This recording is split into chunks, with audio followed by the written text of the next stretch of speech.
Salam Bapak Ibu saudaraku sekalian. Sebelumnya saya ucapkan selamat tahun baru. Saya berharap di tahun yang baru ini kita semua terus berharap kepada Tuhan bahwa yang terbaiklah yang Tuhan sediakan bagi kita sekalian. Baik Bapak Ibu saudaraku sekalian, menginjak tahun yang baru ini atau sebelumnya kita juga sudah meninggalkan tahun yang lalu di tahun 2022, ada satu perpindahan yang kemudian perlu kita sama-sama evaluasi. Nah, pertanyaan yang seringkali timbul dalam setiap evaluasi adalah apa yang sudah aku lakukan. Jadi, selama kita mengevaluasi apa yang sudah kita lakukan di masa lalu, supaya kita mendapatkan hasil yang baru, maka pertanyaan muncul itu adalah apa yang sudah aku lakukan. Nah, muncullah satu daftar banyak hal yang kita sudah lakukan di masa-masa yang sebelumnya, baik itu tindakan-tindakan atau hal-hal yang baik, bahkan mungkin terselip juga hal-hal yang tidak baik, hal yang tidak menyenangkan, waktu yang terbuang sia-sia, kesempatan yang juga terlewatkan, sehingga ada juga hasil-hasil yang tidak maksimal dari apa yang sudah kita lakukan di waktu yang lalu. Lalu berikutnya ketika kita menginjak kepada waktu yang baru, karena sesuai dengan apa yang sama-sama kita miliki, bahwa ada akhir tahun dan juga tentu ada awal tahun. Dan menginjak kepada awal tahun ini, saya percaya Bapak Ibu Saudara sekalian, tadi malam tahun baru tentu sudah mengadakan resolusi yang baru tentunya. Apa yang akan sudah kulakukan di tahun akan datang. Nah, kemudian memang pertanyaan jadi berubah. Kalau kemarin apa yang sudah aku lakukan, nah sekarang adalah apa yang akan aku lakukan di dalam menjalani hidup yang baru. Kita sudah melakukan semuanya, mencatat hal-hal poin-poin tertentu yang menjadi impian harapan kita semua, apa yang akan kita lakukan, bahkan nggak sekedar apa yang kita lakukan, tapi juga apa yang akan aku raih di tahun 2023 ini. Ya. Kemudian juga mengingat dengan prediksi-prediksi yang ada, bahwa tahun ini menjadi tahun yang mungkin tidak lebih baik dari tahun sebelumnya. Tetapi mari kita belajar sebagai satu dasar untuk kita melangkah di tahun yang baru ini. Sebelum kita lebih jauh lagi, mari kita lihat firman Tuhan di dalam Lukas pasal yang ketiga, ayat yang ke 10 sampai ayat yang ke-14. Ya, firman Tuhan berkata demikian. Orang banyak bertanya kepadanya, ini kepada Yohanes, jika demikian, apakah yang harus kami perbuat? Jawabnya, barang siapa mempunyai 2 helai baju, hendaklah ia membaginya dengan yang tidak punya. Dan barang siapa mempunyai makanan, hendaklah ia berbuat juga demikian. Ada datang juga pemungut cukai yang pungut cukai untuk dibaptis, dan mereka bertanya kepadanya, Guru, apakah yang harus kami perbuat? Jawabnya, jangan menagih lebih banyak daripada yang telah ditentukan bagimu. Dan prajurit-prajurit bertanya juga kepadanya, dan kami, apakah yang harus kami perbuat? Jawab Yohanes kepada mereka, jangan merampas dan jangan memeras, dan cukupkanlah dirimu dengan gajimu. Saudara-saudara sekalian, Yohanes datang sebagai nabi yang pertama kali di zaman baru setelah 4 abad bangsa Israel ini hidup dalam kesunyian. Mereka tidak mendapatkan satu wahyu, penglihatan, dan apapun yang terkait dengan spiritual mereka. Ya. Jangankan ketika kondisi seperti ini, di saat-saat orang Israel itu ada nabi, ada hakim, bahkan Tuhan juga intens berbicara pada mereka, hidup mereka condong kepada hal yang tidak baik. Nah, lebih lagi setelah 4 abad ini, mereka hidup dalam kesunyian rohani. Saya bayangkan hidup mereka tentu semakin tidak karu-karuan. Ya, hidup dengan cara hidup mereka sendiri. Dan ketika Yohanes hadir dan menerima firman Tuhan untuk mempersiapkan jalan bagi kedatangan Mesias, satu seruan yang kuat yang diserukan oleh Yohanes adalah pertobatan. Pertobatan yang secara radikal. Yohanes datang sebagai seorang nabi yang penuh dengan karisma.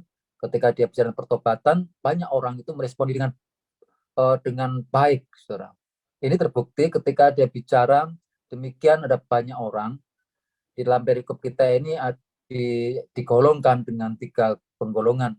Ya, satu, orang banyak, kedua, pemungut cukai,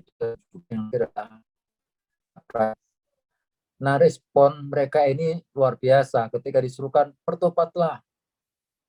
Ya, bahkan dengan teguran yang keras juga ketika mereka merasa bahwa mereka keturunan Abraham, Yohanes dengan tegas mengatakan, jangan pikir ketika engkau berkata bahwa engkau keturunan Abraham dan engkau lepas daripada murka Allah, Tuhan itu bisa bikin orang dengan batu, katanya. Jadi itu teguran yang keras bagi orang-orang Israel waktu itu yang hidup dalam dari mereka sendiri. Nah, teguran ini kemudian mendarat dengan baik dalam hati mereka, sehingga respon mereka itu adalah respon panggilan dan perannya luar biasa. Artinya mereka nggak tahu mereka harus buat, karena selama 4 tahun mereka juga tidak punya arahan yang tepat bagaimana mereka hidup dengan baik. Ya. Dan setiap kelompok ini bertanya kepada Yohanes, guru, apa yang harus berbuat? Dari Lukas ini, saudara-saudara, poinnya ada di dalam perikop yang mengatakan hasilkanlah buah dari pertobatan. Ya. Menjawab pertanyaan-pertanyaan orang-orang yang datang pada mereka. Pertama, orang banyak bertanya tentang apa yang mereka lakukan, bicara tentang bagaimana mereka itu bisa memberi. Kalau kau punya 2 helai baju, berikan yang satu pada orang lain. Kalau kau punya makanan, lakukan hal yang serupa.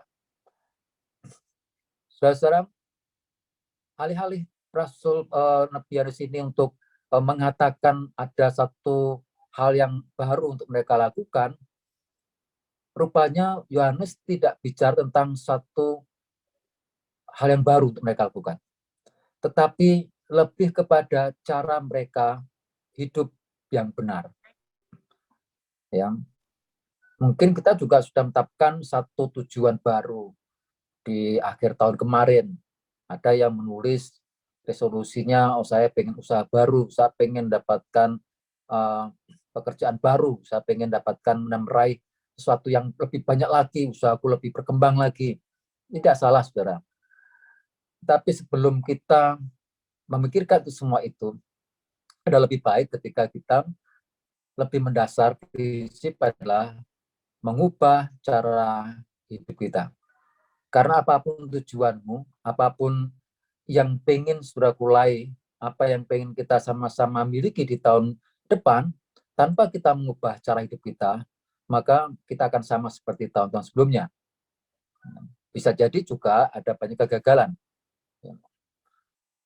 Yohanes ketika menjawab pertanyaan ketiga kelompok ini, apalagi ketika ada pemungut cukai bertanya, pemungut cukai ini adalah orang-orang yang punya predikat yang buruk di mata masyarakat karena mereka mendapatkan penghasilan itu dari selisih uang yang harus dibayarkan masyarakat, ya, dan mereka tentu dalam golongan orang yang menyakitkan banyak orang, menyusahkan banyak orang dan membuat banyak orang menderita.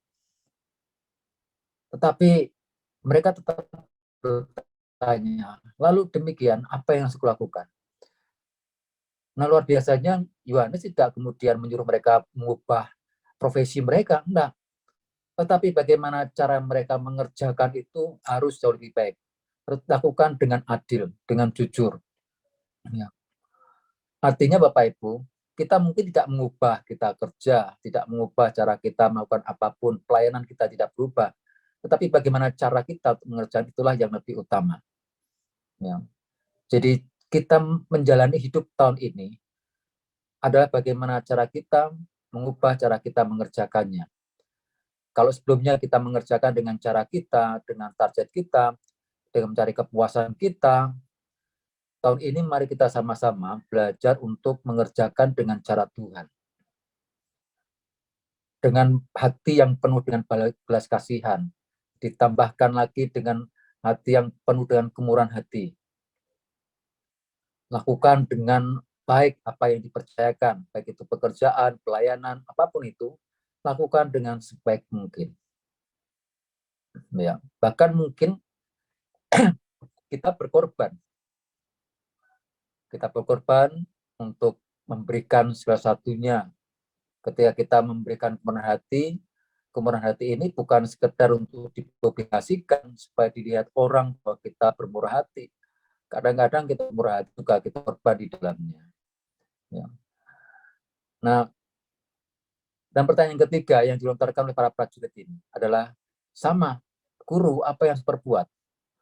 Saudara-saudara sekalian, prajurit ini adalah orang-orang yang melayani bangsa Romawi. Mereka melakukan seperti apa yang pemimpin mereka lakukan, yaitu orang-orang yang punya kekuasaan. Ketika orang sudah berkuasa, maka segala kekuasaan itu tidak akan pernah menjawab kebutuhan mereka. Mereka bertanya pada Yohanes, apa yang harus lakukan? Selagi-lagi Yohanes tidak tinggal kerjaan atau pekerjaan itu pekerjaan yang menyusahkan orang, tetap tidak disuruh meninggalkan itu. Tetapi bagaimana prajurit ini harus bekerja? Dia harus mencukupkan apa yang menjadi bagian dia. Cukupkan dengan gajimu. Kendalikan apa yang dirasa kepuasanmu. Karena apa yang dimiliki tentu tidak akan bisa memberikan rasa puas. Artinya Bapak Ibu, kita boleh menetapkan target-target di masa depan, target tahun ini. Tentu semuanya kita harus pada satu batasan, yaitu ada waktunya kita terus bersyukur. Cukupkanlah dengan apa yang dipercayakan kepada engkau. Rasa puas kita hendaklah hanya karena ketika kita ini selalu mendapatkan bagian daripada Tuhan saja. Jangan sampai kemudian rasa tidak puas itu menghantui kita dan kemudian mendominasi motivasi kita untuk kita mendapatkan yang lebih dari yang sebelumnya. Sehingga kita tidak berlaku bijaksana, bahkan mungkin kita juga bertindak tidak benar.